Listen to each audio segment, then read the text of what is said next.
So hello, hi, namaste, सत श्री अकाल, केड़ो हाल है, कसका है and I Rajat Gawade welcome you all to the Anand Murali institution, एक ऐसा इंस्टीट्यूशन जो देता है आपको बेस्ट क्वालिटी एजुकेशन। तो अब देखा जाए हम लोग अब अपने एक नई सीरीज स्टार्ट करने वाले हैं और इस सीरीज का नाम है वर्ल्ड हिस्ट्री। इस वर्ल्ड हिस्ट्री के सीरीज के अंदर मैं आपको एनसीईआरटी के अंदर हर एक जो एक्सपेक्ट है जहां पे हम अपने वर्ल्ड हिस्ट्री को कवर कर सकते हैं उसे एक जनरल ओवरव्यू आप लोगों को मैं देने वाला हूं। जैसे कि आप सबको पता है कि वर्ल्ड हिस्ट्री एक बहुत ही इंपॉर्टेंट रोल प्ले करता है हमारे मेंस के अंदर, हमारे प्री के अंदर, और यहां पे हम आपको हर एक एक्सपेक्ट जो है वर्ल्ड हिस्ट्री का उसे अच्छे से कवर करवाने की पूरी अच्छे अपना जी जान लगा देंगे। आपको 110% आपको वर्ल्ड हिस्ट्री का बेस्ट मटेरियल आपके पास हम डिलीवर करेंगे। तो स्टार्ट करते हैं अपने नई सीरीज के साथ जिसका है let's start the world history. और आज इसके पहले लेक्चर के अंदर आप लोगों का बहुत ज्यादा स्वागत है। तो वर्ल्ड हिस्ट्री जैसा कि हमारे नाम से पता चलता है, जैसे मैंने आपको पहले के लेक्चर्स में भी बताया है, जैसे हमारी हिस्ट्री जो है, हमारी जो हिस्ट्री जो है हम इसे 3 पार्ट्स के अंदर क्लासिफाई करते हैं। हम अपनी हिस्ट्री को कितने पार्ट्स के अंदर क्लासिफाई करते हैं? We classify our history in 3 major parts. हम अपनी हिस्ट्री को कितने मेजर पार्ट्स के अंदर क्लासिफाई करते हैं? 3 मेजर पार्ट्स के अंदर हम अपनी हिस्ट्री को कवर करते हैं। जैसे मैंने आपको पहले बताया है ancient history,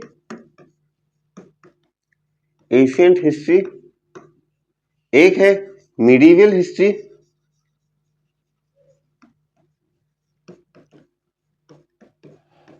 and last one is modern history. तो बॉस अब एक सवाल आ जाता है हमारे पास कि ये कौन सी हिस्ट्री के अंदर आती है? बॉस ये आपकी है एक कंप्लीट एक जो वर्ल्ड हिस्ट्री का ये जो टॉपिक है ना, ये सिर्फ और सिर्फ एक पर्टिकुलर एक्सपेक्ट तक लिमिटेड नहीं होता। ये वर्ल्ड हिस्ट्री का जो एक्सपेक्ट है ये हर एक जगह से, यानी कि आप एक दोस्त होता है ना जो हर एक की थाली से कुछ ना कुछ ले लेता है। तो ये वर्ल्ड हिस्ट्री भी एक ऐसा ही टॉपिक है जो आपकी एशियंट हिस्ट्री से भी कुछ पार्ट लेगा, आपकी मिडिवल हिस्ट्री से भी कुछ पार्ट लेगा और आपकी मॉडर्न हिस्ट्री से भी कुछ पार्ट लेगा। बॉस अब ये कैसे पॉसिबल है? आपको मैं वर्ल्ड हिस्ट्री का छोटा सा क्लासिफिकेशन दिखाता हूं। जैसे ये क्लासिफिकेशन तो आप सब करते ही होगे कि हमारी जो एशियंट हमारी जो मेन हिस्ट्री हम उसे 3 पार्ट्स में क्लासिफाई करते हैं। लेकिन अगर मैं आप लोगों को एक और क्लासिफिकेशन दिखाऊं, if I show you one more classification, और ये क्लासिफिकेशन अगर मैं आपको दिखाऊं किसका? वर्ल्ड हिस्ट्री का। If I show you one more classification of the world history, तो आप कहोगे कि यार ये तो बस 19-20 का फर्क है। किस तरीके से? देखिए हम वर्ल्ड हिस्ट्री को भी 3 मेजर पार्ट्स के अंदर क्लासिफाई करते हैं। वर्ल्ड हिस्ट्री को कितने मेजर पार्ट्स के अंदर क्लासिफाई करते हैं? We classify the world history in 3 major parts. Number 1 is ancient history. अब आप कहोगे कि बॉस एशियंट हिस्ट्री तो हम तो पहले वो हिस्ट्री में भी कवर होती है। मैंने कहा बिल्कुल, लेकिन हम यहाँ पे बीच के अंदर एक वर्ड जरूर डालना चाहेंगे। कौन सा? वर्ल्ड। ओके, वर्ल्ड, यानी कि एशियंट वर्ल्ड हिस्ट्री। यहां पे मैंने वर्ड, ये जो वर्ल्ड है, यहां पे मैंने जो वर्ल्ड है इसे हाईलाइट इसलिए करा क्योंकि यही एक मेन की फैक्टर है। अब मैं आपको दूसरा बताऊं तो दूसरा पार्ट आएगा मिडीवियल हिस्ट्री का। तो आप कहोगे कि ओके बॉस ये तो हमारी मेन हिस्ट्री में भी है। मैंने कहा चलो ठीक है, इसके अंदर भी एक वर्ड डाल देते हैं। क्या? वर्ल्ड। तो सिमिलरली जो हमारा थर्ड पार्ट है, काफी बच्चे अभी समझ ही गए होंगे, हमारा थर्ड पार्ट भी क्या है? Modern history. अब आप कहोगे मॉडर्न हिस्ट्री तो वो भी हमारी मेन हिस्ट्री का पार्ट है। तो मैंने कहा लो भाई, आप लोगों की इसी रिक्वेस्ट के ऊपर हमने यहाँ पे भी बीच में एक वर्ड डाल दिया जिसका नाम है वर्ल्ड। हमने एक वर्ड डाला है, वर्ल्ड। ओके, ये वो हो गया थोड़ा टंग ट्विस्टर टाइप। हमने एक वर्ड डाला है, कौन सा? वर्ल्ड। यानी कि हमारी वर्ल्ड हिस्ट्री को हम 3 पार्ट्स के अंदर क्लासिफाई करते हैं। क्या क्या है वो 3 मेजर पार्ट?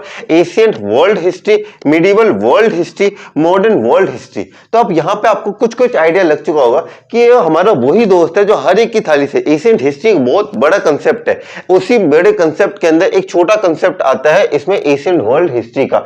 मिडिवल हिस्ट्री एक बड़ा कंसेप्ट है, मिडिवल हिस्ट्री के अंदर एक छोटा कंसेप्ट आता है मिडिवल वर्ल्ड हिस्ट्री का। सिमिलरली हमारे पास जो मॉडर्न हिस्ट्री है उसके अंदर भी एक छोटा पार्ट आता है मॉडर्न वर्ल्ड हिस्ट्री का। क्योंकि हम ये जो तीनों पार्ट जो मैं ऊपर वाले बता रहा हूं, ये वाले पार्ट्स, ये तीनों पार्ट्स आप किसके कंटेक्स्ट के अंदर पढ़ते हो? एक आप इसके अंदर ये मेजर कंटेक्स्ट आप किसका लेते हो? इंडिया का कंसेप्ट लेते हो। आप किसका कंसेप्ट लेते हो? इंडियन हिस्ट्री का कंसेप्ट लेते हो। लेकिन यहाँ पे हम इंडियन हिस्ट्री के रेफरेंस के साथ साथ जो साथ वाली जो हमारी वर्ल्ड है, क्योंकि वो तीनों के अंदर मेन रेफरेंस हम ऐसा नहीं है। अब आपके मन में आ रहा होगा कि बहुत एशियंट हिस्ट्री में तो हम बहुत हमारी जो दूसरी सिविलाइजेशन है, जैसे मेसोपोटामियन सिविलाइजेशन है, इजिप्शियन सिविलाइजेशन है, चाइनीज सिविलाइजेशन है, ये जो अदर रूलर्स है, इंडिया की बाहर वाली चीजें भी है, हम तो उनके बारे में भी पढ़ते हैं। तो हम यहाँ पे उन्हीं सबको एक सब कैटेगराइज करके एक मेन सब्जेक्ट बनाया गया जिसका नाम है वर्ल्ड हिस्ट्री को।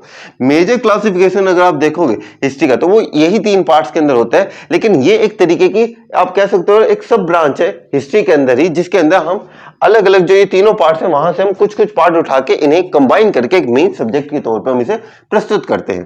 ठीक है, अब यहाँ पे अब आपके मन में आ रहा होगा कि बॉस अब आपने तीनों का नाम तो बता दिया, अब इन तीनों के अंदर हम लोग इससे आगे क्या समझें। तो देखिएगा अब आपके इन तीनों के अंदर क्लासिफिकेशन का पीरियड किस तरीके से वेरी करता है वो मैं आपको बताता हूं। तो एशियन वर्ल्ड हिस्ट्री जो है इसकी चालू हो जाता है, Asian world history start from prior to 600 AD, prior to 600 AD ये है इसका time period. Medieval world history चालू होती है 600 एडी से कब तक, 1400 एडी तक।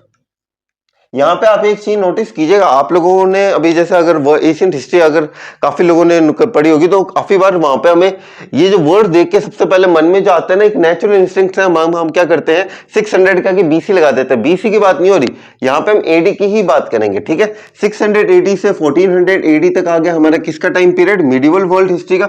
एंड सिमिलरली हमारी मॉडर्न वर्ल्ड हिस्ट्री का जो टाइम पीरियड है वो है 1400 एडी से प्रेजेंट तक। अब आप कहोगे ओके बॉस, तो यहाँ पे हम इसका टाइम पीरियड डन मानेगा नहीं यार, एक छोटी सी बात मैं आपको और बताना चाहूंगा, एक छोटी सी बात मैं आप लोगों को और बताना चाहूंगा क्या कि यहाँ पे ये जो है आपका, एक सेकंड में से थोड़ा ऊपर कर देता हूं, यहाँ पे आपका ये जो मिडिवल वर्ल्ड हिस्ट्री है और ये जो मॉडर्न वर्ल्ड हिस्ट्री है, यानी कि अगर मैं आपको एक सिंपल शब्दों में कहूं कि 1600 से ये जो है आपका प्रेजेंट तक का ये जो टाइम पीरियड है जिसके अंदर क्या क्या चीजें आ जाती है हमारे पास, जिसमें हमारे मिडिवल वर्ल्ड हिस्ट्री भी आते हैं, मॉडर्न वर्ल्ड हिस्ट्री भी आते हैं। इनके बीच के अंदर एक छोटा सा पीरियड है और वो पीरियड बहुत ज्यादा इंपॉर्टेंट है।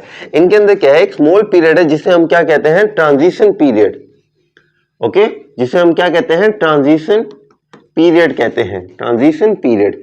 अब आप कहोगे कि बॉस अब हमें यह भी बता दीजिए कि जो ट्रांजिशन पीरियड जिसके बारे में आप बात कर रहे हैं, ये ट्रांजिशन पीरियड कब से कब तक चलता है। तो ये ट्रांजिशन पीरियड स्टार्ट होता है जब आपका मिडिवल वर्ल्ड हिस्ट्री खत्म होती है, यानी कि स्टार्ट फ्रॉम द 1400, और ये कब तक कंटिन्यू करता है, ये कंटिन्यू करता है आपके 1700 एडी तक, ये आप लोगों का क्या करता है, कंटिन्यू करता है। यानी कि मिडिवल वर्ल्ड हिस्ट्री से मॉडर्न वर्ल्ड हिस्ट्री के आने के अंदर यहाँ पे एक ट्रांजिशन फेस होता है। यहाँ पे कुछ इंपॉर्टेंट इवेंट्स हुए हैं जो कि कंसीडर तो मॉडर्न वर्ल्ड हिस्ट्री के अंदर ही किए जाते हैं, लेकिन यहाँ पे कुछ ऐसे कंसेप्ट्स हैं जो कि इन्हें एक ट्रांजिशन फेज के अंदर, जहां पे हम एक क्लियर डिस्टिंक्शन जो है, हम मिडिवल वर्ल्ड हिस्ट्री और मॉडर्न वर्ल्ड हिस्ट्री दोनों के कंसेप्ट बताऊंगा, तो आपको इसके अंदर होगा कि अच्छा इसके अंदर ये कंसेप्ट है, इसके अंदर ये कंसेप्ट है, पता चलेगा वेरिएशन है। लेकिन कुछ ऐसे कंसेप्ट हैं जो मतलब ए टू बी जाने के लिए जो ट्रांजिशन के अंदर कुछ इवेंट्स हुए थे, वो इवेंट्स हम यहाँ पे डिस्कस करेंगे कौन से ट्रांजिशन पीरियड के अंदर। ठीक है, तो यहाँ पे मैंने आप लोगों को एक कंप्लीट आपका एक जनरल ओवरव्यू दे दिया है। जैसे अगर आप देखें तो हमने क्या अभी तक बात कर ली है, स्टार्टिंग के अंदर तो मैंने आप लोगों को बता दिया कि आपकी हिस्ट्री जो है हमें एशियन मिडिवल वर्ल्ड हिस्ट्री, तो अब यहाँ पे Asian medieval and modern history के बारे में मैंने आपको बताया। फिर मैंने आपको वर्ल्ड हिस्ट्री से थोड़ा आपको मैंने अवगत करवाया कि वर्ल्ड हिस्ट्री क्या थी हमारे पास, जिसे हमने 3 पार्ट्स में डिवाइड करा। इनकी टाइम पीरियड्स मैंने आपको बता दिए हैं ताकि आपको एक आइडिया बना रहे। इसके अलावा मैंने इन दोनों पीरियड्स के अंदर एक जो ट्रांजिशन पीरियड है वो भी मैंने आपको बता दिया है कि 1400 टू 1700 एडी तक आपका एक ट्रांजिशन पीरियड भी था इसके अंदर। ठीक है, तो ये आपको एक जनरल ओवरव्यू मिल चुका है। तो चलिए अब आगे बढ़ते हैं और आगे बढ़ के स्टार्ट करते हैं हमारी एशियन वर्ल्ड हिस्ट्री के साथ। ठीक है, और आज मैं आपको एक बहुत प्यारा सा ओवरव्यू दूंगा और आपको ये ओवरव्यू देखने के बाद आपको लगेगा कि हाँ, जो बात जो हमने सर ने कही थी, जो मैंने कही थी आप लोगों को एक बात, कौन सी, कि हमारा एक दोस्त है जिसे जिसकी थाली से जो अच्छा लगे वो थोड़ा थोड़ा उठा लेता है। तो आज हम कहां से उठाने वाले हैं, आज हम अपनी जो हमारा एशियन हिस्ट्री वाला जो दोस्त है इसके पास बैठ के इसकी थाली से कुछ कुछ चीजें उठाएंगे। क्योंकि आज जब मैं आपको एशियन वर्ल्ड हिस्ट्री का एकदम स्टार्टिंग जो आज हम करेंगे, जिसके अंदर आपको मैं बिल्कुल बेसिक तरीके से आपको एक ओवरव्यू दूंगा एशियन वर्ल्ड हिस्ट्री का, जिसके अंदर आपको लगेगा कि यार हमें तो लग ही नहीं रहा हम एशियन वर्ल्ड हिस्ट्री पढ़ रहे हैं, हमको तो यही लग रहा है कि हम एशियन हिस्ट्री का ही कोई पार्ट पढ़ रहे हैं। तो वही सेम चीज आज आपको लगेगी, क्योंकि मैंने क्या किया, मैंने एशियन हिस्ट्री से कुछ पार्ट लेके आया आपके लिए वर्ल्ड हिस्ट्री के लिए, और ये ओवरव्यू देना आपके लिए बहुत ज्यादा जरूरी है ताकि एशियन वर्ल्ड हिस्ट्री, क्योंकि इसके बाद के जो लेक्चर होगा जिसके अंदर मैं आपको मेसोपोटामियन सिविलाइजेशन का पूरा एक डिटेल करवाऊंगा, क्योंकि वो एक बहुत इंपॉर्टेंट सिविलाइजेशन है। क्योंकि अगर आपने एशियन हिस्ट्री पढ़ी होगी तो आपको पता होगा कि इंडस वैली सिविलाइजेशन का एक बहुत अच्छा लिंकअप था किसके साथ, मेसोपोटामियन सिविलाइजेशन के साथ। तो इन दोनों सिविलाइजेशन को हमारे पास हमारे लिए समझना जो जरूर इंपॉर्टेंट बन जाता है। इसलिए कल के लेक्चर जो होगा हमारा या अगला जो इसके बाद जो लेक्चर होगा जिसमें हम मेसोपोटामियन सिविलाइजेशन के बारे में पढ़ेंगे, उसका स्टेपिंग स्टोन आज का लेक्चर बनेगा, क्योंकि आपको एक क्लियर माइंड के अंदर कुछ पिक्चर्स बन जाएगी कि सिविलाइजेशन के बारे के अंदर, कि सिविलाइजेशन आपको एक ओवरव्यू मिल जाएगा एशियंट वर्ल्ड हिस्ट्री के बारे में कि कहां से चीजें चालू हुई। नई कोई चीज नहीं मिलेगी इसके अंदर, यानी कि आपको एशियंट वर्ल्ड हिस्ट्री अगर आपने पढ़ी होगी, एशियंट हिस्ट्री अगर आपने पढ़ी होगी तो आपको लगेगा यार ये तो बिल्कुल कॉपी पेस्ट है उसका। तो बस एक छोटा सा स्टेपिंग स्टोन है कल के अंदर, क्योंकि कल हम करने वाले हैं मेसोपोटामियन सिविलाइजेशन, उसके लिए बहुत ज्यादा इंपॉर्टेंट है ये। चलिए, तो जैसा कि मैंने आपको कहा कि अब चालू करते हैं हम अपने एक नई गाथा जिसका नाम क्या है, हेडिंग लगा दीजिएगा मेरे साथ एशियंट, एक सेकंड रुकिए, हेडिंग डाल दीजिएगा आप इसके बारे में, कौन सी, ancient world history. Okay, ancient world history, ancient world history. चलिए, तो कहानी वापस चलती है हमारी वही पुरानी गाथा, कौन सी गाथा, जहां पे हम अपनी पुरानी अपने पूर्वजों के बारे में सोचते हैं। और अगर मैं आपको कहूं कि मेरे प्यारे मित्रों, एक बारी तो जरा एक बार आंखें बंद करो और सोचो कि सबसे अर्लीस्ट मैन के बारे में आपके दिमाग में क्या इमेज आती है। तो आप कहोगे कि बॉस एक बार 2 मिनट चलो आप एक बार सोच लो। तो बॉस हमें तो हमारे दिमाग में जो इमेज आती है ना, वो क्या आती है कि हमारे दिमाग के अंदर क्लियर कट इमेज आती है कि एक मस्कुलर आदमी है, पूरे एकदम बॉडी के ऊपर हेयर ग्रोथ हो रखी है, दाढ़ी आ रखी है, बाल लंबे लंबे हैं, हाथ के अंदर कोई पत्थर टाइप हथियार है और उन्होंने एनिमल स्किन के कपड़े पहने हुए। ये सारी चीजें आपके दिमाग के अंदर आ रही हैं, तो वहीं से ही चालू करते हैं। अब अगर मैं आपको कहूं कि अच्छा आपके दिमाग में ये इमेज आ रही है, तो यार एक चीज बताओ, ये जो आदमी है ये मतलब ऐसी वेशभूषा के अंदर ऑफिस के अंदर तो नहीं जाते होंगे कि हाँ भाई ऑफिस के अंदर नहीं जाते होंगे, ये हाथ के अंदर पत्थर का एकदम ऐसे हथियार सा पकड़ा हुआ है और एकदम एनिमल स्किन लगाई हुई है, तो जरूर ऑफिस, गवर्नमेंट ऑफिस, इन सब के अंदर तो नहीं जाते होंगे।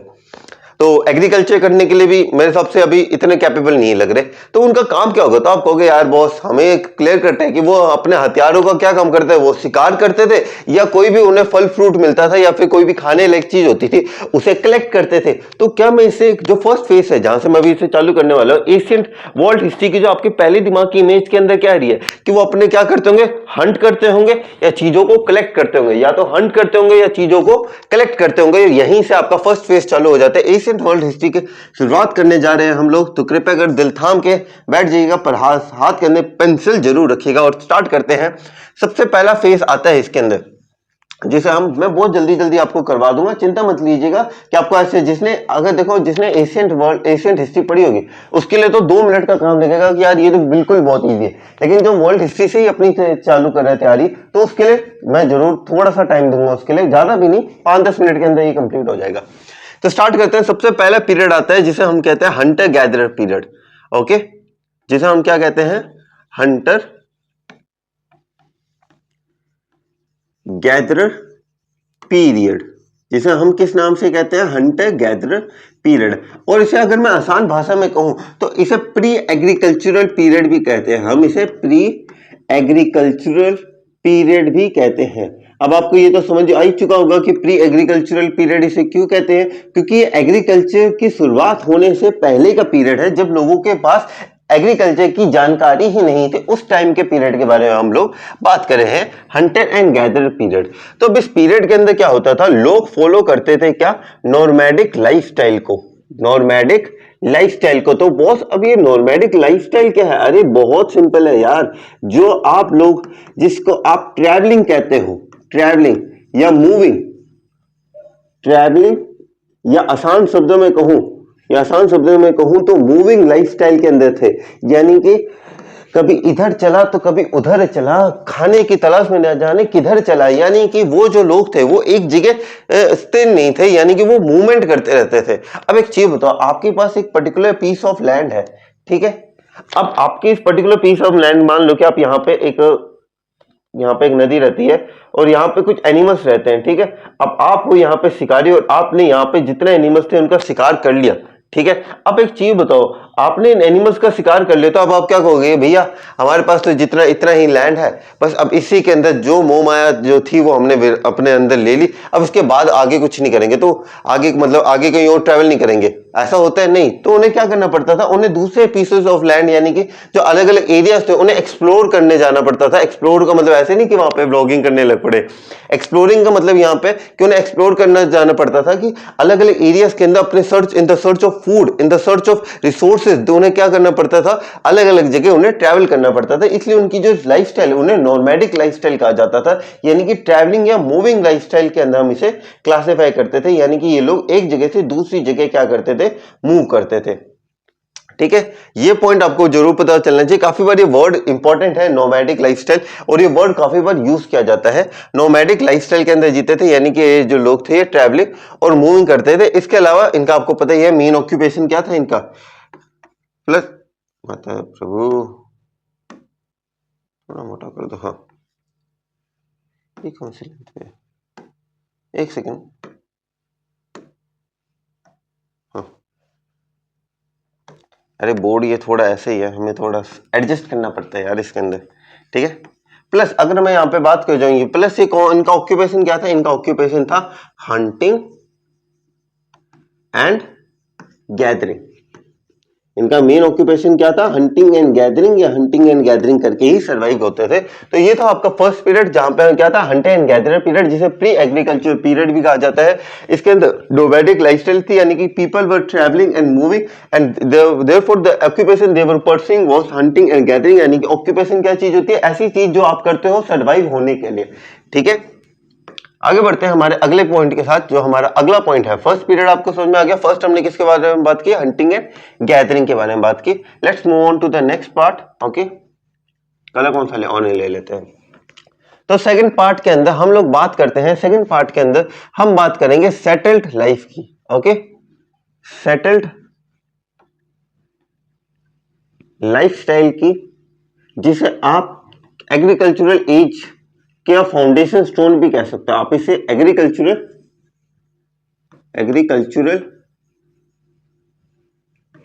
एज का फाउंडेशन स्टोन भी आप इसे कह सकते हो, फाउंडेशन स्टोन भी आप इसे कह सकते हो, कि यहीं से एग्रीकल्चर की जो मेजर शुरुआत थी वो हुई। अभी आप कहोगे कि बहुत आप कह तो रहे हो शुरुआत हुई, लेकिन ये हुई कब, तो मैं आपको बता देता हूं, ये हुई थी about 10,000 years ago. 10,000 years ago start होती है क्या सेटल्ड लाइफस्टाइल। अब यहाँ पे सेटल्ड लाइफस्टाइल का क्या मतलब है बॉस। अब सेटल्ड लाइफस्टाइल के अंदर मैं आप लोगों से एक सवाल पूछूंगा कि मान लीजिए कि भैया आपके पास है खेती बाड़ी की एक बहुत बड़ी जमीन, मान लीजिए आपके पास है 100 बीघा जमीन है, आपके पास क्या है, आपके पास 100 बीघा जमीन है। आपने 100 बीघा जमीन के अंदर पूरा का पूरा एकदम जितने भी सीड्स थे वो आपने शो कर दिए कि भैया अब इसके अंदर फसल होगी। अब आपने क्या किया कि चलो भैया अब अपने फसलें बो दी हैं, अब अपने चलते हैं, काम धंधा खत्म। या आपको उसकी रेगुलर केयर करनी पड़ेगी, आपको उसके बारे में रेगुलरली सोचना पड़ेगा कि अच्छा इरिगेशन करनी है कब, या ऐसा तो नहीं होता कि बस बीज बोया 2-3 दिन के अंदर होगा, ऐसा तो नहीं होता। यानी कि अब आपको क्या करना पड़ेगा, आपको एक पर्टिकुलर प्लेस के ऊपर आपको रिसाइड करना पड़ेगा, आपको वहां पे स्टे करना पड़ेगा, ताकि आप एक पर्टिकुलर चीज की केयर कर सको। और आप जब एक पर्टिकुलर जगह पे स्टे कर रहे हो, यानी कि आप एक पर्टिकुलर जगह पे ऊपर रिसाइड कर रहे हो, तो क्या मैं कह सकता हूं आप एक सेटल्ड लाइफस्टाइल की तरफ आगे बढ़ रहे हो। बिल्कुल, यहाँ पे क्या चालू हो चुका था, सेटल्ड लाइफस्टाइल हो चुका था। यानी कि यहाँ पे एक शिफ्ट आता, यहाँ पे क्या आता है, यहाँ पे एक शिफ्ट आता है काका जी, यहां पे क्या आता है, यहां पे एक शिफ्ट आता है। अब ये शिफ्ट किस चीज का है, यहां पे एक शिफ्ट आता है कहां से, नॉर्मैडिक लाइफस्टाइल से। नॉर्मैडिक का मतलब क्या बताया था मैंने आप लोगों को, बताइए मुझे। हाँ, मूविंग लाइफस्टाइल से। यहां पे मूविंग लाइफस्टाइल से हम लोग किस तरफ मूव कर जाते हैं, हम लोग यहां पे सेटल्ड लाइफस्टाइल की तरफ हम यहां पे मूव कर जाते हैं। ओके बॉस, तो यहाँ पे आप लोगों को समझ आ चुका होगा कि मैं यहाँ पे किस चीज की बात कर रहा हूँ। यहाँ पे शिफ्ट और नॉर्मैडिक लाइफस्टाइल से एक सेटल लाइफस्टाइल की तरफ। और यहाँ पे एक और इंपॉर्टेंट कीवर्ड जो यहाँ पे यूज किया जाता है, mark the foundation of production. ये वर्ड बहुत बार यूज किया जाता है क्वेश्चंस के अंदर, mark the foundation, mark the foundation of the production, of the production. ये वर्ड यहाँ पे बहुत इंपॉर्टेंट है, क्योंकि प्रोडक्शन से काफी बार हमें लगता है कि प्रोडक्शन तो ये कहीं आगे कोई चीज प्रोड्यूस करने, फैक्ट्रीज वगैरह इनके बारे में तो बात नहीं कर रहे। तो नहीं, यहाँ पे जो वर्ड प्रोडक्शन है, यहाँ पे जो वर्ड प्रोडक्शन किस चीज को रेफर कर रहा है, यहाँ पे वर्ड प्रोडक्शन एग्रीकल्चर के लिए यूज किया गया है।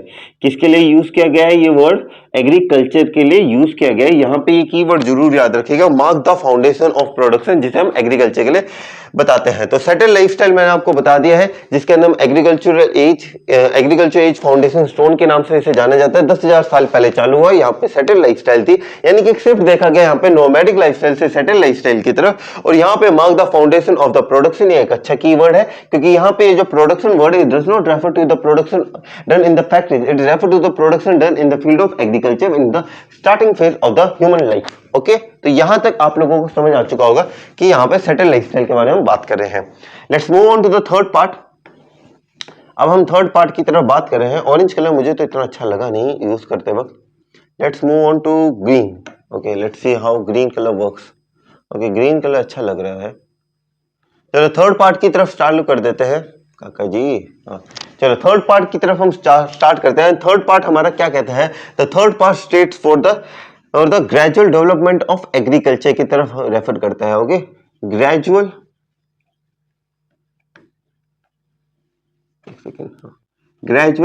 डेवलपमेंट ऑफ एग्रीकल्चर, हेडिंग दीजिएगा ग्रेजुअल डेवलपमेंट ऑफ एग्रीकल्चर की तरफ। ये क्या करता है? रेफर करता है towards the gradual development of agriculture. तो अब अगर बात की जाए एग्रीकल्चर की स्टार्ट, अगर मैं आपको बताऊं तो आप लोगों को मैंने इतना तो बता दिया that agriculture started about 10,000 years ago. लेकिन हुआ कहां था भैया? तो एग्रीकल्चर फर्स्ट डेवलप्ड, सो एग्रीकल्चर जो था, agriculture first developed in the Middle East, developed in the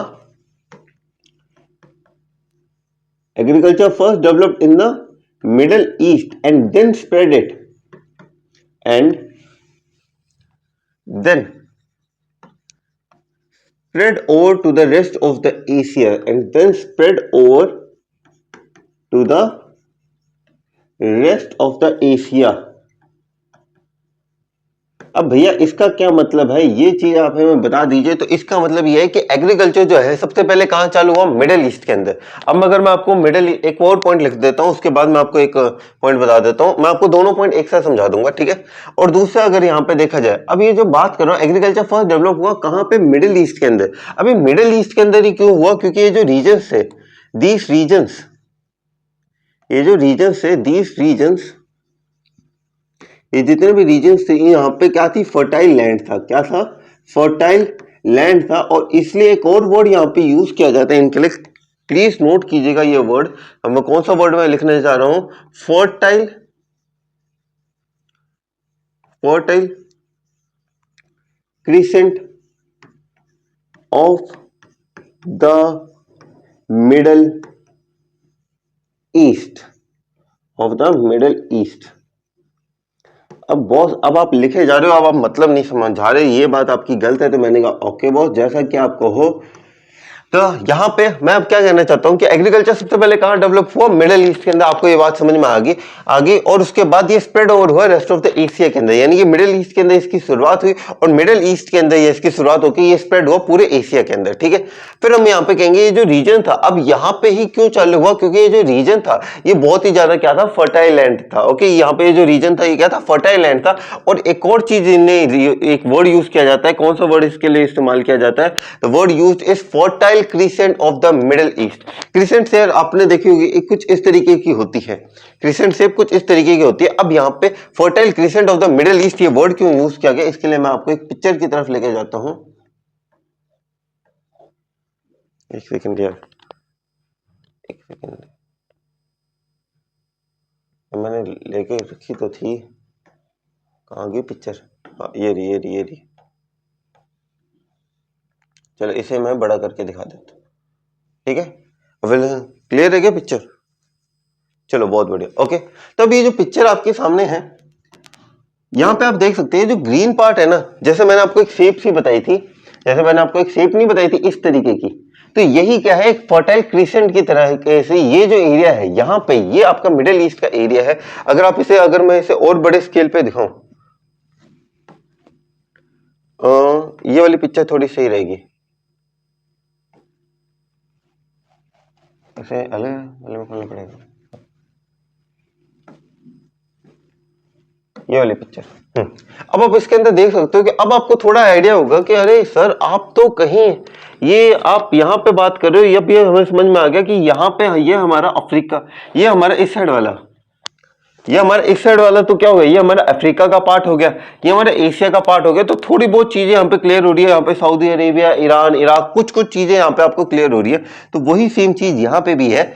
ये थोड़ा सा यहाँ पे हमने एक थोड़ा जूम्ड इन मैप है, ठीक है। अब यहाँ पे चालू हुआ और ये बहुत ही ज्यादा इंपॉर्टेंट था। अब आप कहोगे कि बॉस ये इंपॉर्टेंट क्यों था इतना, क्योंकि बॉस एक चीज बताओ, अगर मैं आपसे पूछूं कि 4 एशियन सिविलाइजेशन के जरा नाम बताना, तो आप मुझे कहोगे कि बॉस अभी इसमें क्या बड़ी बात है, लो आप 4 एशियंट सिविलाइजेशन के नाम ले रहे हो, हम आपको अभी बता देते हैं। कहते हैं 4 एशियंट सिविलाइजेशन के नाम, ठीक है।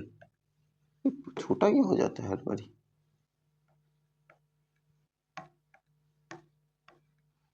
ये अलग है यार इसका भी सिस्टम। अच्छा ठीक है ठीक है ठीक है ठीक है ठीक है, ये मैंने ज्यादा जूम इन करा हुआ है ना, इसलिए छोटा नजर आ रहा है। ओके काका जी आप तो चल जाओगे।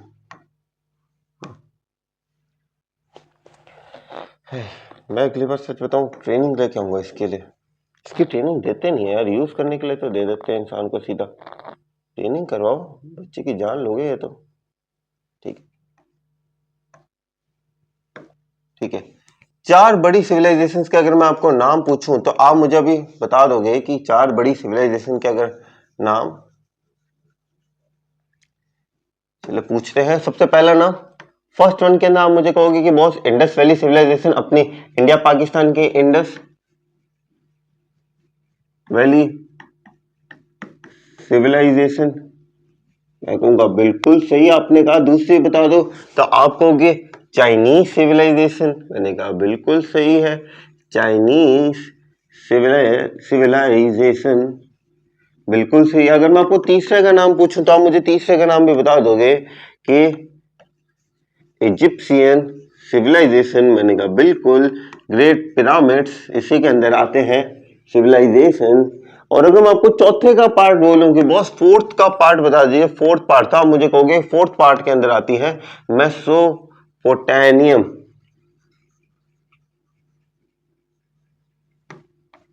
सिविलाइजेशन, ठीक है। अब आपको ये पता चल गया कि हमारी जो अर्थ है इसकी 4 एशियन सिविलाइजेशन कौन कौन सी थी। Indus valley civilisation, India Pakistan, Chinese China, Egyptian Egypt, और मेसोपोटामियन सिविलाइजेशन जो कि आप इसे प्रेजेंट डे ईरान कह सकते हो आप इसे, ठीक है। ये आपको 4 मेजर सिविलाइजेशन है। तो हाँ सर ये तो बात हमें पता है, फिर आपने हमें ये बात क्यों बताई। मैंने कहा भैया ये बात मैंने आपको इसलिए बताई क्योंकि अब ये जो हम इसके बारे में बात कर रहे हैं,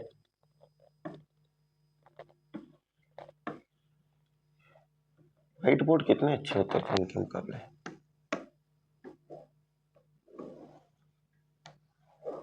ये अंकल जी पुराना मानते हो। अब अगर आप इसे देखोगे, अब ये जो आपको मैप सा नजर आ रहा है, क्या मैं इसके अंदर कह सकता हूँ कि आपको यहाँ पे मेसोपोटामियन सिविलाइजेशन नजर आ रही है? बिल्कुल आप कहोगे हाँ जी सर बिल्कुल मेसोपोटामियन सिविलाइजेशन नजर आ रही है। क्या यहाँ पे आपको इजिप्शियन सिविलाइजेशन नजर आ रही है? मेसोपोटामियन सिविलाइजेशन याद रखना 2 रिवर्स के ऊपर बनी थी, एक थी टिग्रिस, एक थी यूरोफ्रेट्स रिवर के ऊपर। इजिप्शियन सिविलाइजेशन नाइल रिवर के ऊपर। यहाँ पे अगर मैं इस साइड बात करूँ तो यहाँ पे आपकी पहले आईवीसी आ जाएगी, इंडस वैली सिविलाइजेशन जो इंडस रिवर के ऊपर बेस्ड थी, और यहाँ पे चाइनीज सिविलाइजेशन आ जाएगी और चाइनीज सिविलाइजेशन जो येलो रिवर के ऊपर बेस्ड थी, ठीक है। तो क्या मैं ये चीज कह सकता हूँ, येलो ऐसे मत करो, येलो रिवर के ऊपर थी। तो यहां तक आप बात से बिल्कुल एग्री करोगे? बिल्कुल सर हम बिल्कुल एग्री करते हैं। तो क्या ये स्टेटमेंट बिल्कुल सही है कि agriculture started in the Middle East, agriculture started in the Middle East and then spread to the rest of the Asia. Agriculture started in the Middle East and then spread it to the rest of the Asia के अंदर ये spread हुआ, ठीक है। चलिए अब हम यहाँ पे थे, अब इसे बीच में कर देता हूँ ताकि हम इसे जूम इन कर सकें।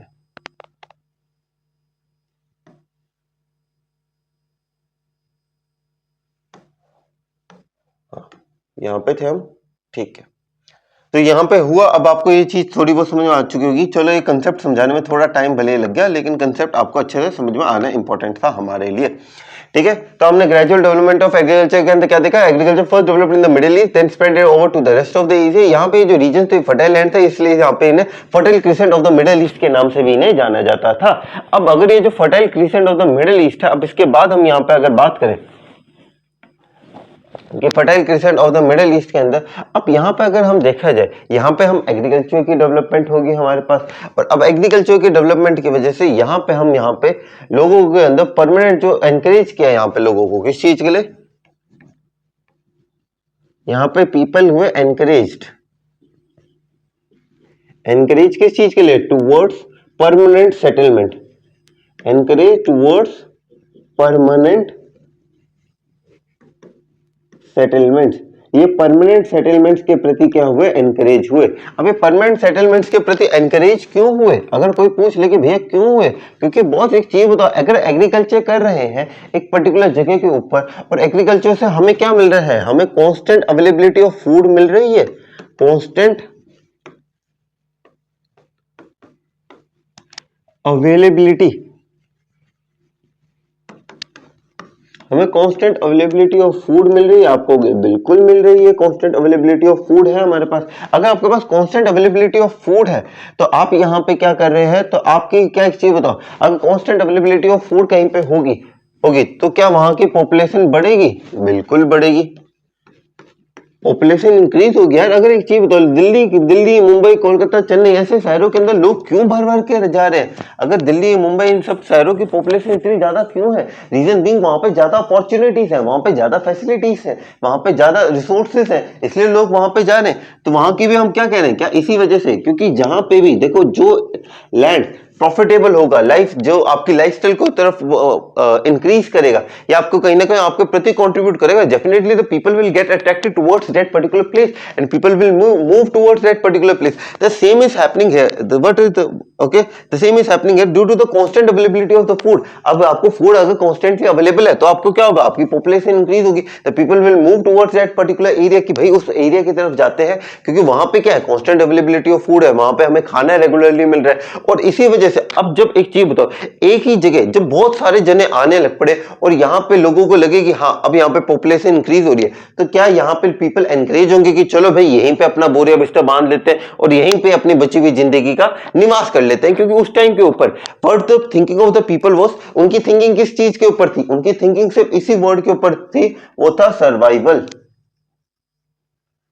वो किस चीज के ऊपर था, सर्वाइवल के ऊपर, कि बॉस हमें क्या है। उस टाइम पे ये नहीं था कि भाई मुझे गवर्नमेंट जॉब चाहिए, मुझे मल्टीनेशनल कंपनी में चाहिए, मुझे अच्छा पैकेज चाहिए, ये सब नहीं था उस टाइम के ऊपर। उस टाइम पे सिर्फ एक ही चीज थी, वो क्या था, survival, survival of the fittest. एक बहुत अच्छी एशियन टाइम्स के अंदर कहा जाता था, अगर आपकी एक भी हड्डी टूट गई, आप मान लीजिए आपकी पैर की ये वाली हड्डी है या आपकी कोई भी हाथ की हड्डी है, ये टूट गई, देन यू आर डेड। तो आप कहोगे यार ये क्या बात कर रहे हो यार, कोई हड्डी टूटने से कोई पर्सन डेड थोड़ी ना होता है। काफी बार हड्डी के अंदर आजकल काफी बार होता है, किसी का एक्सीडेंट हो जाता है, हड्डी टूट जाती है, then the person is not dead, but for earlier you are dead. क्योंकि आप अगर आपकी कोई भी हड्डी ब्लॉक हो चुकी है, तो आप फाइट बैक नहीं कर पाओगे, क्योंकि वहां पे क्या, सर्वाइवल ऑफ द फिटेस्ट। वहां पे सिर्फ जो फिटेस्ट, जो पर्सन कैपेबल है हंट करने का, सिर्फ वही कैपेबल है वहां पे सर्वाइव करने का।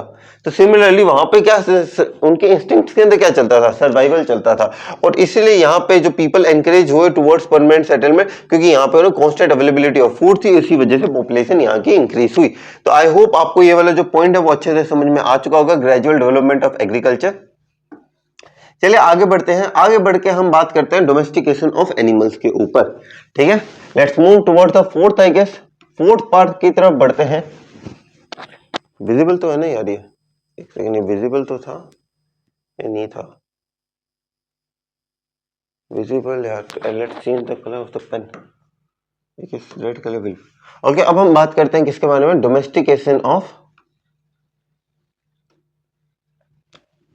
Okay domestic, let's talk about the domestication of animals. okay, animals की डोमेस्टिकेशन के बारे में बात करते हैं कि भैया डोमेस्टिकेशन ऑफ एनिमल्स क्या क्या था। तो वहां पे उस टाइम के लोग जो थे, they used to rear animals such as sheep, goat अच्छा पेन है यार, अच्छा पेन है ना। शीप, गोट एंड कैटल को वो क्या करते थे, ये लोग डोमेस्टिकेट करते थे। बिल्कुल सर, ये domestic, they used to domesticate these animals. And why they used to domesticate these animal, they used to domesticate these animals because of the reason that यहाँ पे उन्हें क्या मिलता था, उनसे इन्हें food, labour and other purposes के लिए इन्हें रेयर करते थे। आपको क्या, जी सर बिल्कुल, इन सभी रीजंस के लिए करते थे। अब यहाँ पे एक और चीज आए कि अब यहाँ पे इन्हें रियर करने का क्या सिर्फ यही एक रीजन था कि ये सिर्फ इसी एक पर्टिकुलर रीजन की वजह से इन एनिमल्स को रियर करते थे? तो नहीं बॉस, यहाँ पे एक अनदर मेजर रीजन जो था वो था symbolic relationship. What was the symbolic relationship? यहाँ पे था एक सिंबॉलिक रिलेशनशिप। अब भैया रिलेशनशिप तो भैया हम सिंगल हैंडेड पर्सनों को तो एक तरफा प्यार की कीमत नहीं थी। यहाँ पे सिंबॉलिक रिलेशनशिप था between humans and animals, between humans and animal there was a symbiotic relationships. Okay, animals, अब क्या रिलेशनशिप था, एनिमल्स उन्हें मदद करते थे काफी सारे पर्पस, उन्हें ये काम तो था इनका, ये तो चलो नेचुरल था कि उन्हें फूड की तरह, लेबर की तरह, इन सब तरीके से एनिमल्स बेनिफिट कर रहे थे हम ह्यूमंस को। लेकिन जो ह्यूमन था वो एनिमल को कैसे बेनिफिट कर रहा था, उन्हें पाल कर, उन्हें उनके लिए एक चीज बताओ, यहाँ पे लोग क्यों सेटल होने लग पड़े? आप कहोगे boss constant availability of food. अब एनिमल्स को डोमेस्टिकेट करने के लिए animals, why the animals were serving this, why the animals were serving, चाहते तो एनिमल्स इतना पावरफुल होते थे, वो तो क्यों बंदी बन के रहे, वो तो एकदम झाड़ के एकदम निकल जाए। But was the purpose, why the animals also? एक चीज बताओ, कहते हैं ना जानवर बुद्धि है, जानवर बुद्धि हमारे अंदर स्टार्टिंग में जानवर बुद्धि थी, क्योंकि एनिमल्स, अगर एक चीज बताओ, इतने सारी स्पीसीज है, सिर्फ only humans were able to survive. चाहते तो अदर एनिमल्स भी सर्वाइव हो सकते थे, लेकिन ह्यूमंस ने वो जो जानवर बुद्धि थी उसे छोड़ दिया और आगे बढ़ गया। सिमिलरली ऐसा नहीं है अदर एनिमल्स के अंदर ब्रेन नहीं होता, सारे एनिमल्स में ब्रेन होता है, लेकिन द पॉइंट इज दैट वो अपने ब्रेन के अंदर सिर्फ वहां पे एक ही पर्टिकुलर पॉइंट के पटके, और उस पर्टिकुलर पॉइंट का नाम है सर्वाइवल। सिर्फ उन्हें कहां पे चाहिए, सर्वाइवल। इसलिए एनिमल्स जो थे वो वहां पे ह्यूमंस की मदद क्यों करते हैं? एक चीज बताओ, अगर आप अगर अपने जो कोई भी पालतू जो जानवर है, आप उसे खाना मत दो, वो मत करो, तो वो आपके पास मतलब अगर तो द पर्सन जो आपका एनिमल है इट विल बी डेड, क्योंकि आप उसे खाना नहीं दे रहे। तो ऐसा थोड़ी वो वफादारी बना के रखेगा, वो भी आपके पास क्यों रह रहा है, वो भी आपके प्रति लव क्यों दिखा रहा है? क्योंकि the reason is that what the psychology उस एनिमल के अंदर क्या चल रही है कि वो एनिमल आपको, वो आप उस एनिमल को रेगुलरली फीड करोगे, उसके लिए कांस्टेंट अवेलेबिलिटी ऑफ फूड दोगे। सिमिलरली यहाँ पे भी एक सिंबॉलिक रिलेशनशिप यही था बिटवीन ह्यूमंस एंड एनिमल, और इस ह्यूमन और एनिमल के जो रिलेशनशिप की वजह से ह्यूमंस को क्या हुआ कि यहाँ पे एग्रीकल्चर प्रोडक्टिविटी एनहेंस होगी। क्यों? क्योंकि एग्रीकल्चर के अंदर हम इन सारे एनिमल्स का इस्तेमाल करने पड़े। जैसे खेत जोतना है तो फिर जो बुल्स होते हैं, बुल कहते हैं सांड या पता नहीं कुछ कहते तो है उन्हें भी, उनका इस्तेमाल करते हैं खेत जोतने के लिए या अलग अलग पर्पसेस के लिए एनिमल्स का इस्तेमाल होने लग पड़ा। और स्पेशली इससे क्या हुआ, हमारी जो एग्रीकल्चर प्रोडक्टिविटी थी, आज एग्रीकल्चर प्रोडक्टिविटी, इससे हमारी एग्रीकल्चर प्रोडक्टिविटी क्या होगी, हमारी एग्रीकल्चर प्रोडक्टिविटी बूस्टेड, हमारी एग्रीकल्चर प्रोडक्टिविटी इंक्रीज हो गई। तो ये था आपका डोमेस्टिकेशन ऑफ एनिमल्स का पार्ट। आपको ये आई होप समझ में आ चुका होगा, the domestication of animal. Let's move forward towards the fifth point. Point ज्यादा चिंता मत करो, इसके बाद 7 पॉइंट ही हैं इसके अंदर, ठीक है।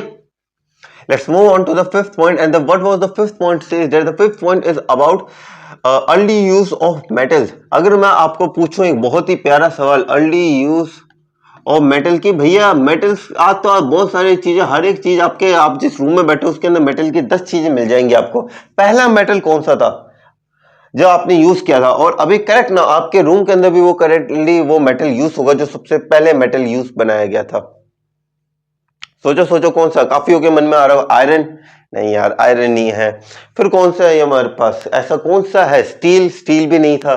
फिर कौन सा है? अगर मैं अपने रूम के अंदर ऑब्जर्व कर रहा हूँ कि यहाँ पे कौन कौन से नॉर्मल मुझे मिल रहा है, यार ये तार है ना। इलेक्ट्रिक वायर्स के अंदर कॉपर वायर्स जो होती हैं, वो कॉपर इज गुड कंडक्टर, तो कॉपर वायर्स का इस्तेमाल किया जाता है ना। तो आपका फर्स्ट मटेरियल जो यूज किया गया था जो फर्स्ट मेटल जो डिस्कवर किया गया था वो था कॉपर। बहुत अच्छा सवाल है, पूछा जा सकता है, which was the first metal discovered by the Mankind? It was copper. अब कॉपर के लिए एक वर्ड यूज किया जाता है मेलिएबल। Copper was malleable. अभी भैया मेलिएबल का क्या मतलब होता है? Malleable in easy words mean soft metal था, यानी कि इसे, अभी इसका दूसरा इस्तेमाल क्या था कि it was easy to shape.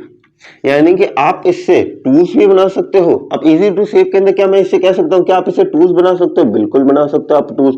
क्या आप इससे पोट्री बना सकते हो? बिल्कुल बना सकते हो। क्या आप इससे ऑर्नामेंट्स बना सकते हो? बिल्कुल बना सकते हो। तो ये एक बहुत ही ज्यादा प्रोस्परस मेटल के तौर पे साबित हुआ ये। ठीक है, कौन सा? हमारा कॉपर। कॉपर के बाद भैया आया हमारे कौन सा? ब्रोंज। अब ये जो ब्रोंज है ये क्या है? अब ये ब्रोंज अकेला नहीं है यार, ब्रोंज है दो माता पिता की संतान। ये क्या है? एक अलॉय है, अलॉय ऑफ, यानी कि दो मेटल से मिलकर बना है, alloy of copper and tin. Copper and tin का ये क्या है? अलॉय है। और इसने स्टार्ट किया था ब्रोंज एज। अब ये ब्रोंज एज क्या है बॉस? जिसने ये कंसेप्ट है आपके ब्रोंज एज, कंसेप्ट नहीं है, एक पर्टिकुलर एज है जो आप एशियंट हिस्ट्री के अंदर पढ़ते हैं। एशियंट हिस्ट्री के अंदर ब्रोंज एज, आयरन एज, ये सारी एजेस जो है ये क्लासिफाइड होती हैं। ठीक है, ठीक है। इसके बाद आगे देखिएगा आयरन के बारे में हम बात करते हैं। फिर आयरन, आयरन के लिए तो आप इसे 1 2 3 4 ऐसे लिख दीजिएगा कि आयरन इज वेरी इंपॉर्टेंट यार, very very very important iron. क्यों? क्योंकि आयरन से ही आपकी आयरन एज की शुरुआत हुई थी 1000 बीसी के अंदर। 10,000 बीसी नहीं, 1000 बीसी के अंदर ही आपकी आयरन एज की शुरुआत हुई थी। और इससे बहुत ज्यादा इसके स्पेशली इसे क्या कहा जाता है? ह्यूमन के डेवलपमेंट के अंदर बहुत ही सिग्निफिकेंट रोल माना जाता है। इसका क्या माना जाता है? ह्यूमन डेवलपमेंट के अंदर एक सिग्निफिकेंट रोल माना जाता है। किसका? हमारे इस आयरन का। अब इसका क्यों? क्योंकि अब जो आयरन था ये इतना ज्यादा अच्छा मेटल मिला था हम लोगों को, क्योंकि इससे जो टूल्स और वेपन्स बनते थे, टूल्स एंड वेपन्स। अब ये टूल्स एंड वेपन्स जो थे ये क्या थे? ये एफिशिएंट थे, efficient as well as they were durable, मतलब लंबे समय तक चलते थे और काफी अच्छे भी थे। बहुत बढ़िया बात है। प्लस इन्होंने अब ये जो आयरन के जो टूल्स थे, जो वेपन्स थे, इससे क्या हुआ? They made the agriculture easy, they made the agricultural activities easy. इन्होंने क्या किया? एग्रीकल्चर को इजी कर दिया। एग्रीकल्चर के अंदर काफी सारे प्रोसेसेस को क्या कर दिया? इन्होंने इजी कर दिया एग्रीकल्चर को। और जब इन्होंने एग्रीकल्चर को इजी किया तो क्या इन्होंने एग्रीकल्चर की जो प्रोडक्टिविटी थी, एग्रीकल्चर की जो प्रोडक्टिविटी थी, क्या इसे एनहेंस किया? बिल्कुल, उन्होंने हमारी एग्रीकल्चर की जो प्रोडक्टिविटी थी इसे भी जरूर बढ़ा दिया। और अब इन्होंने जब एग्रीकल्चर प्रोडक्टिविटी को इंक्रीज किया तो यहां पे एक बहुत ही ज्यादा रैपिड डेवलपमेंट हुई। ओके, रैपिड किस चीज की डेवलपमेंट हुई? Technological, societal and economic development हुई। सोसाइटल एंड इकोनॉमिकल डेवलपमेंट यहां पे हुई, इकोनॉमिकल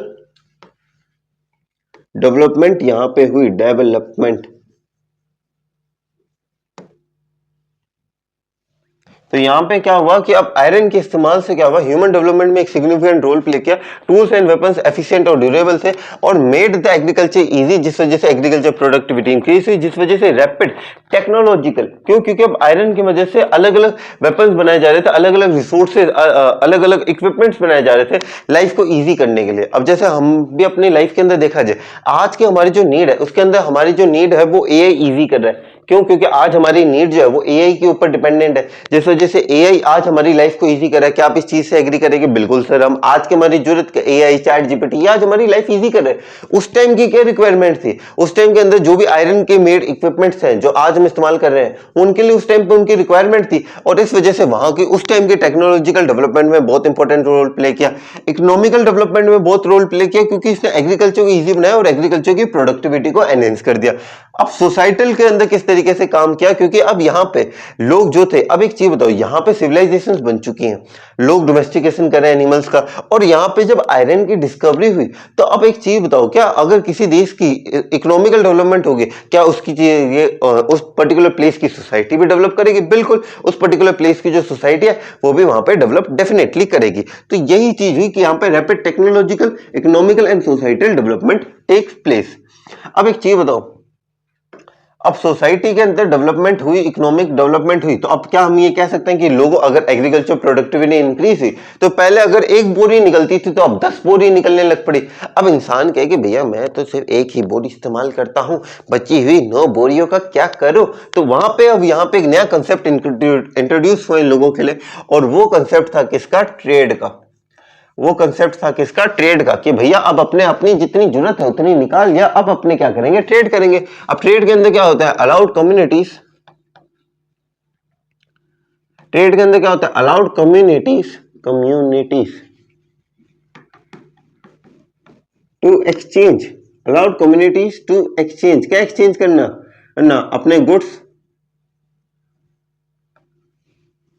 अपने गुड्स को, फूड को, ग्रेन्स को, इन सारी चीजों को क्या करना? एक्सचेंज करना, ग्रेन्स एक्सेट्रा। अब इस वजह से क्या हुआ? अब अगर जब ट्रेड करेंगे तो फिर ट्रेड करने से क्या होता है? व्यापार करते हैं तो हमारे देश की इकोनॉमी क्या होती है? बूस्टेड होती है, इकोनॉमी बूस्टेड। और इकोनॉमी बूस्ट हुई तो अब यहाँ पे लोग ट्रेड कर रहे थे, तो यहाँ पे क्या हुआ?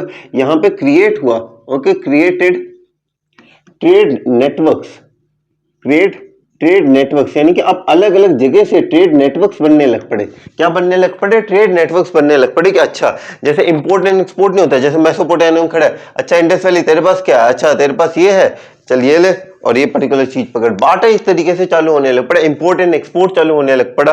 उस टाइम की जो करेंसी थी, उस टाइम की करेंसी एक्चुअल में रिसोर्सेज थे, कि तुम हमारे पास कुछ रिसोर्स है, जैसे अच्छा हम एक पर्टिकुलर कमोडिटी आपको सप्लाई करें, आप हमारे पास हमें 10 घोड़े भेज दो, यानी कि वो क्या थी? उनकी कमोडिटी चार्जिंग प्राइसेस थी उस टाइम के ऊपर। इस तरीके की रिसोर्सेज उनकी कमोडिटी होती थी।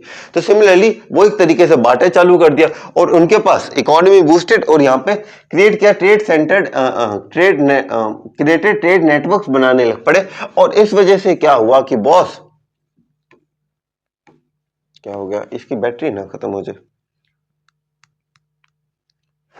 अब इस वजह से क्या हुआ कि अब लोग जो थे, यहां पे क्या हुआ? यहां पे इसने एनकरेज किया,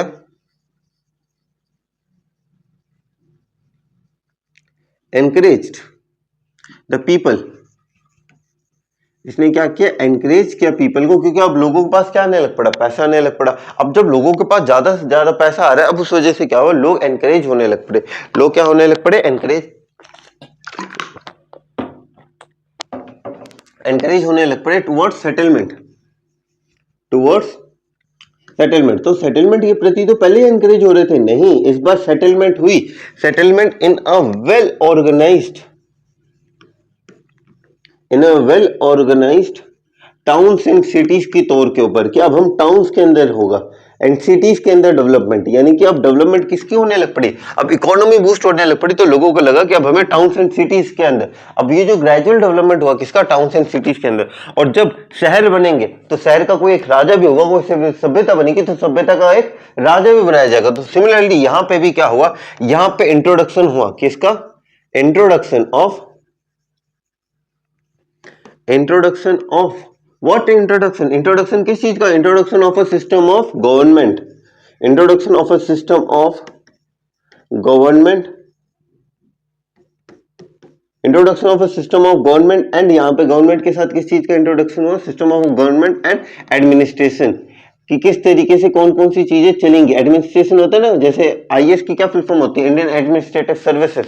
एडमिनिस्ट्रेशन मींस एक पर्टिकुलर जगह का सुपरविजन करने वाला, चलाने वाला एक तरीके से, ठीक है। तो यहाँ पे इंट्रोडक्शन हुआ सिस्टम ऑफ गवर्नमेंट का एंड एडमिनिस्ट्रेशन का, यहाँ पे इंट्रोडक्शन हुआ। तो ये था आपका पूरा ट्रेड के अंदर हमने देखा कम्युनिटीज एक्सचेंज करने लग पड़े, इकोनॉमी बूस्टेड हुई, ट्रेड नेटवर्क्स बनने लग पड़े दूसरी कम्युनिटीज के साथ। उससे क्या हुआ? एनकरेज द पीपल, अब लोगों के पास पैसा आ रहा था, इकोनॉमी बूस्ट हो रही थी, तो वो वेल ऑर्गेनाइज तरीके से रहने लग पड़े। एक चीज बताओ, अगर आपके पास अभी अच्छा खासा आपके पास इनफ्लो ऑफ कैश है तो आप क्या करोगे? आप कहोगे कि बॉस मैं भी एक बेटर लाइफस्टाइल जीना चाहता हूं, अपने माता पिता जी के लिए कुछ करना चाहता हूं, तो उनके लिए एक अच्छी लाइफस्टाइल के लिए अच्छे तरीके से हम एक वेल प्लान में उनके लिए एक अच्छा सा घर लूंगा, उनके लिए गाड़ी लूंगा, ये सारी चीजें लूंगा। तो ये पर्टिकुलर चीजों के अंदर आप क्या करो? वही तो सेम चीज जिन्होंने करी, well organised towns and cities. उन्हें लगा अब हमारे पास पैसा आ रहा है, तब एक अच्छी सी जगह रहते हैं, एक अच्छे वेल बिहेव्ड तो नहीं हम कह सकते, एक बहुत ही वेल मैनर्ड एरिया के अंदर रहते हैं, ठीक है, जहां पे हर एक चीज अच्छे से डेवलप की गई हो, ठीक है। वहीं पे यहाँ पे इंट्रोडक्शन हुआ सिस्टम ऑफ गवर्नमेंट का, एडमिनिस्ट्रेशन का, ठीक है।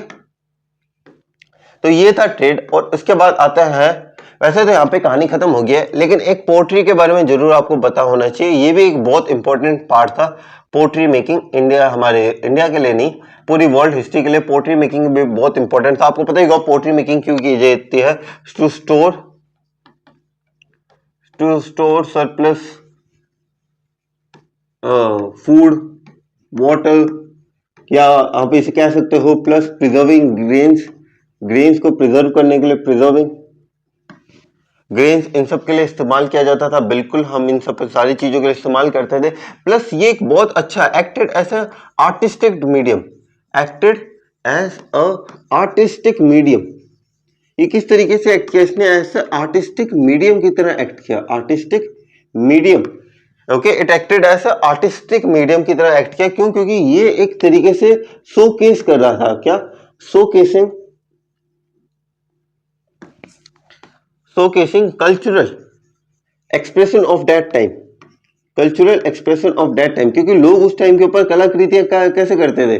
जैसे अगर आज मैं आपको नॉर्मल बर्तन दिखाऊं तो क्या होगा? आप नॉर्मल स्टील का ग्लास होगा, उसके ऊपर ज्यादा से ज्यादा तो कुछ लाइनें सी बनी होंगी, ऐसी जो सिमेट्रिक, ऐसे हमारे लैटिट्यूड की जैसे कुछ लाइनें बनी होंगी। लेकिन उस टाइम के लोग जो थे बर्तनों के ऊपर कलाकृतियां करते थे, अपना कल्चरल एक्सप्रेशन करते थे, यानी कि अपने आप की जो चीजें हैं उन्हें अपने जो पोट्री बनाते थे उनके ऊपर एक्सप्रेस करते थे। तो वही चीज पोट्री मेकिंग के अंदर, और ये पोट्री मेकिंग ने जनरली हमारी वर्ल्ड हिस्ट्री के अंदर एक बहुत ही ज्यादा इंपॉर्टेंट रोल प्ले किया है। तो this was all about the introduction of a world history. आपको एक वर्ल्ड हिस्ट्री का एक अच्छा खासा इंट्रोडक्शन मिल चुका है कि वर्ल्ड हिस्ट्री के बारे में एक्चुअल में हम जो इतनी टाइम से बात कर रहे हैं, वर्ल्ड हिस्ट्री के अंदर एक्चुअल के अंदर हमने क्या क्या चीजें देखी हैं। ठीक है, तो ये मैंने आप लोगों को पूरा करवा दिया है। ठीक है, अगर मैं यहां से अभी मैं आपको चालू करूं, आपको ये दो हाथों से कर जाऊं, एक लैपटॉप के अंदर भी साथ में साथ काम करना ही पड़ता है। हाँ काका जी, ये तो मुझे इसके अंदर ही देखना पड़ता है। चलो अभी इतना बहुत आएगा, इतना बहुत है। हाँ देखिए, विजिबल तो होगा ही। ठीक है, अब मैं अगर आपको बताऊं तो हमने लेक्चर की शुरुआत की थी, क्विक रिकैप कर लेते हैं ताकि आप लोगों को अच्छे से चीजें समझ में आ जाए। ये तो चाहिए होगा नीचे जाने के लिए। ठीक है, तो हमने चालू किया वर्ल्ड हिस्ट्री को मैंने आपको 3 पार्ट्स के अंदर बताया, ancient history, medieval history, world history. इन तीनों की थालियों से हम कुछ लेके हमने क्या बनाया? एशियंट वर्ल्ड हिस्ट्री बनाया हम लोगों ने एशियंट मिडिवल हिस्ट्री बनाया और एशियंट हमने वर्ल्ड हिस्ट्री बनाया। और इसके अंदर हमने क्या क्या टाइम पीरियड के अकॉर्डिंग बताया? Prior to 600 AD, 600 to 1400 AD, 1400 to present तक हमने यहाँ पे चलाया। इसके बीच में एक ट्रांजिशन पीरियड भी हमने बता दिया, 1400 से 1700 तक एक ट्रांजिशन पीरियड भी था। फिर मैंने आज आपको एशियन वर्ल्ड हिस्ट्री की शुरुआत करवा दी है, हल्का सा इंट्रोडक्शन कराया जो, और कल मैं आपको जरूर मेसोपोटामियन सिविलाइजेशन के बारे में अगले लेक्चर के अंदर हम बात करेंगे, मेसोपोटामियन सिविलाइजेशन के अंदर, क्योंकि इंडस वैली सिविलाइजेशन आप एशियंट हिस्ट्री में पढ़ोगे, मेसोपोटामियन सिविलाइजेशन मैं यहाँ पे आपको वर्ल्ड हिस्ट्री के अंदर पढ़ाऊंगा। ठीक है, उसके बाद हमने यहाँ पे बात की स्टार्टिंग पीरियड, आपको पता ही होगा हंटिंग एंड गैदरिंग का पीरियड था, जिसे प्री एग्रीकल्चर पीरियड भी कहा जाता है। यहाँ पे आपने देखा होगा कि नोमैडिक लाइफस्टाइल था, यानी कि people were travelling and moving, plus they were pursuing the occupation of hunting and gathering. Further moving we move towards settled lifestyle, जिसे एग्रीकल्चर एज का फाउंडेशन स्टोन भी कहा जाता था। 10,000 साल पहले चालू हुआ, यहाँ पे सेटल्ड लाइफस्टाइल हुआ था, यहाँ पे शिफ्ट हुआ था नोमैडिक लाइफस्टाइल से सेटल्ड लाइफस्टाइल की तरफ। और यहाँ पे एक इंपॉर्टेंट कीवर्ड जो था वो ये था, mark the foundation of the production, यानी कि प्रोडक्शन यहाँ पे एग्रीकल्चर को रेफर करता है। ठीक है, अब उसके बाद हम बात करते हैं gradual development of agriculture. Agriculture सबसे पहले कहां डेवलप हुआ? मिडिल ईस्ट के अंदर। ठीक है, जैसे मैंने आपको पिक्चर में भी दिखाया यहाँ पे कि एग्रीकल्चर सबसे पहले कहां डेवलप हुआ? मिडिल ईस्ट के अंदर, यहाँ पे डेवलप हुआ मेसोपोटामियन सिविलाइजेशन की तरफ। उसके बाद ये क्या हुआ? ये शिफ्ट होता गया इसने, and then spread over to the rest of the Asia के अंदर ये स्प्रेड हुआ। ये जो रीजन था, क्योंकि अब यहाँ पे क्यों हुआ? क्योंकि ये रीजन फर्टाइल लैंड था, इसके अलावा इसे fertile crescent of the Middle east के नाम से भी जाना जाता है।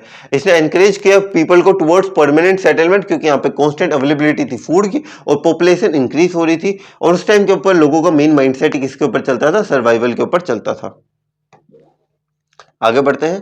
आइए देखिए डोमेस्टिकेशन ऑफ फिर डोमेस्टिकेशन होने लग पड़ा एनिमल्स का, जो सीप है, गोट है, ओके, कैटल, डोमेस्टिकेशन, इन सब का डोमेस्टिकेशन होता था फूड के लिए, लेबर के लिए और अदर पर्पसेस के लिए। यहाँ पे एक सिंबॉलिक रिलेशनशिप हम यहाँ पे देख सकते हैं किसके बीच के अंदर, बिटवीन ह्यूमंस एंड एनिमल्स, जिससे एग्रीकल्चर प्रोडक्टिविटी भी बढ़ी थी कि एनिमल्स हेल्प कर रहे थे उन्हें, ठीक है। बिना हेल्प के तो आज के टाइम में भी क्या, उस टाइम में भी जब अगर आपको, अगर मैंने बताया ना हड्डी टूट गई, हड्डी काम की नहीं है, आपका शरीर काम का नहीं है, उसके बाद तो कोई नहीं। आपको लास्ट में जाते वक्त ना इसके रिलेटेड एक अच्छी बात बताता हूँ, पहले रिवीजन पूरी कर लेते हैं। फिर अर्ली यूज ऑफ मेटल, ठीक है। तो अर्ली यूज ऑफ मेटल का हमने देखा कि मेलिएबल था, सॉफ्ट था उस टाइम का मेटल, ठीक है। कॉपर जो था वो मेलिएबल था, इजी टू सेव था, क्योंकि टूल्स, पोएट्री, ऑर्नामेंट्स, ये सारी चीजें आसानी से बन जाती हैं। आज भी आप बहुत सारे इसके एग्जाम्पल देख सकते हैं। ब्रॉन्ज के अंदर हमने कहा था कि एक अलॉय है कॉपर और टिन का, इसे ब्रॉन्ज से चालू हुई। आयरन के अंदर आयरन एज की शुरुआत हुई और ह्यूमन डेवलपमेंट के अंदर ये सिग्निफिकेंट रोल प्ले करता था। टूल्स एंड वेपन्स एफिशिएंट और ड्यूरेबल थे। मोड ऑफ एग्रीकल्चर को इसने इजी बनाया, एग्रीकल्चर प्रोडक्टिविटी बढ़ी, जिससे rapid technological, societal, economical development हुई। इसके बाद अगर देखा जाए तो ट्रेड की शुरुआत हुई। ट्रेड के अंदर allowed communities to exchange goods, food, grains etcetera, इन सब ने अच्छे से ये ट्रेड के अंदर इन सबको एक्सचेंज हुई कम्युनिटीज, इससे हमारी इकोनॉमी बूस्ट हुई। इकोनॉमी बूस्ट होने की वजह से सेंट्रल ट्रेड नेटवर्क्स बने और encourage the people towards settlement. यहाँ पे लोग एनकरेज हुए सेटलमेंट्स की तरफ, किस तरीके से, in well organised towns and cities, क्योंकि अब लोगों के पास पैसा आ रहा था, वो एक अच्छी जगह रहना चाहते थे, एक अच्छी तरीके से रहना चाहते थे। और यहीं पे जब एक शहर की शुरुआत हुई, तब वहां पे गवर्नमेंट एंड एडमिनिस्ट्रेशन की भी शुरुआत हुई। Last but not the least, यहाँ पे पॉटरी मेकिंग की बात हम करते हैं, जहाँ पे हम स्टोर करते हैं surplus food, water plus preserve करते हैं ग्रेन को। और ये एक्ट की एक artistic medium showing cultural expression, क्योंकि यहाँ पे उस टाइम के लोग अपने कल्चर को इसी चीज के ऊपर रिप्रेजेंट करते थे। अब बात करते हैं, ये अच्छे से आपको क्विक रिकैप मिल गया है, मैंने आपको एक अच्छा इंट्रोडक्शन दे दिया और अच्छे से आपको एशियन वर्ल्ड हिस्ट्री के एक फाउंडेशन स्टोन रख दिया है, ताकि कल जब आप वो करोगे मेसोपोटामियन सिविलाइजेशन अगले लेक्चर में करोगे, तो आपको बिल्कुल भी 1% भी तकलीफ नहीं होगी, क्योंकि आपको बेसिक कंसेप्ट स्ट्रॉन्ग होने चाहिए। एक इमारत की जब तक वो इमारत का बेस स्ट्रॉन्ग नहीं होता ना, तब तक वो बड़ी नहीं होती, ठीक है। तो मैं आपको एक अच्छी बात बता रहा था सिविलाइजेशन के बारे के अंदर। अब एक चीज बताओ, अब जो ह्यूमन सेटलमेंट्स है, जो ये केयरिंग, अब ये जो ह्यूमंस ने सेटल लाइफ की तरफ जब आगे बढ़े, इसकी शुरुआत का मतलब पहला ट्रेस क्या है? अगर एक सिविलाइजेशन का पहला ट्रेस क्या होता है? पहला ट्रेस क्या होगा? आप कहोगे कि पहले ट्रेस के अंदर एग्रीकल्चर होगा। आप पहले ट्रेस के अंदर आप मुझे बताओगे एग्रीकल्चर हो सकता है, या फिर आप कहोगे कि कोई नई चीज का आना या कोई टेक्नोलॉजिकल डेवलपमेंट, कि ये था किसी सिविलाइजेशन का आंसर? नहीं। एक सिविलाइजेशन का फाउंडेशन स्टोन पता है क्या होता है? 2 वर्ड्स होते हैं, दो नहीं, एक ही वर्ड मान लो। एक वर्ड होता है बड़ा सारा, और आप इस वर्ड को देख के चौंक जाओगे। एक सिविलाइजेशन का फाउंडेशन स्टोन होता है ये वर्ड, कार नहीं, केयरिंग। पहली ह्यूमन की पहली सिविलाइजेशन की शुरुआत ही तब हुई जब केयरिंग हुई, यानी कि जब एक इंसान ने दूसरे इंसान की केयर करना चालू किया, यानी कि पहली बार जब हमें एविडेंसेस मिले बोन रिपेयर, मतलब बोन रिपेयरमेंट कह सकते हैं, बोन ट्रीटमेंट का, तब यहाँ पे हम मार्क कर सकते हैं कि सिविलाइजेशन की शुरुआत हुई। क्योंकि उससे पहले इंसान को ये नहीं था कि मेरे कोई हमारे क्या नाम लेते हैं, साथ वाला कौन है, कौन बच्चे हैं, कौन पत्नी है, कौन माता पिता है, कुछ नहीं पता। उसे सिर्फ एक ही चीज चाहिए थी, वो था सर्वाइवल। लेकिन जब इंसान केयरिंग करने लग पड़ा, ह्यूमन रिश्तों को समझने लग पड़ा, चीजों को समझने लग पड़ा कि मुझे काम करना पड़ेगा इन लोगों के लिए, यार ये मेरी जरूरत है और मैं इनकी जरूरत हूं, तो ये जब ये चीजें चालू हुई, तब हम कह सकते हैं कि किसी भी एक सिविलाइजेशन की शुरुआत तब मानी जाती है, ठीक है। I hope you got this lecture. आपको ये लेक्चर अच्छा लगा हो, अगर आपको अच्छा लगा हो तो प्लीज अपने दोस्तों के साथ शेयर कीजिएगा, और आशा करता हूँ कि जरूर हम वर्ल्ड हिस्ट्री को अच्छे से करेंगे। और प्लीज अगर शेयर कर सको तो कर देना, मुझे पता है वैसे करोगे तो नहीं, पर फिर भी अगर आपको अच्छा लगे, कि मेरी मेहनत अच्छी लगे, तो प्लीज कमेंट कीजिएगा, लाइक कीजिएगा। कमेंट में भी आप कुछ भी कह सकते हो, ऐसे थम्स अप ही कर देना जिससे मुझे हो, क्योंकि इससे वीडियो की रीच बढ़ती है। वीडियो की रीच मुझे अभी जनरली चाहिए, क्योंकि काफी टाइम हो गया, मैं अभी कुछ एग्जाम्स के अंदर बिजी था, जिस वजह से it been a long time I have not posted any video on this channel. इस साल में तो मुझे नहीं लगता मैंने एक भी वीडियो इस साल के अंदर पोस्ट करी है। तो आई होप आप लोग प्लीज सपोर्ट करोगे। तब तक के लिए जय हिंद, जय भारत, राधे कृष्ण, जय जय Shri Krishna. Okay, have a nice day.